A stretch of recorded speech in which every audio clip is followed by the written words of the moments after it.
आज राजधानी भुवनेश्वर राम मंदिर ठारू बहुजन अधिकार समावेश आह्वान क्रमे सारा राज्यर प्रत्येक जिल्लारू विभिन्न दलित संगठन मूल निवासी समता परिषद एवं आम्बेडकरवादी पक्षरू लोयर पीएमजी छकठारे विशाल जनसमुद्र रैली देखा मिलता।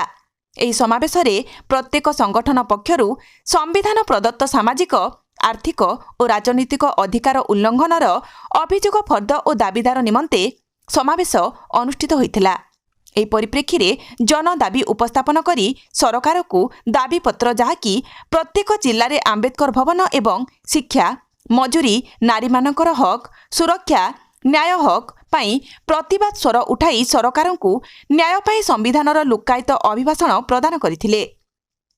ମୁଖ୍ୟ ଅତିଥି ଭାବରେ ପୂର୍ବତନ ମନ୍ତ୍ରୀ ଶ୍ରୀଯୁକ୍ତ ଭଜମନ ବେହେରା ଅଭିରାମ ମଲ୍ଲିକ ମନୋରଞ୍ଜନ ଜେନା ବବିତା ସାମଲ ପୂର୍ବତନ ଶିକ୍ଷକ ଦୁର୍ଯ୍ୟୋଧନ ଦଳାଇ ବିଭ୍ରାନ୍ତ ବିଶ୍ୱଜିତ ପ୍ରମୁଖ ଯୋଗଦେଇ ସଭା କାର୍ଯ୍ୟ ଶାନ୍ତି ଶୃଙ୍ଖଳାରେ ଆୟୋଜିତ କରାଯାଇଥିଲା, ଯାହାକି ଆମ୍ଭର ରସୁଳପୁର ପ୍ରତିନିଧିଙ୍କୁ ସଂକ୍ଷିପ୍ତ ମତପୋଷଣ ରଖିଲେ।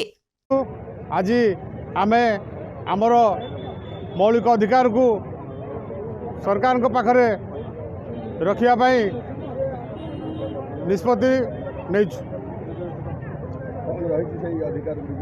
Rasulpur Ranjit Dalai report Odisha Ekamra live.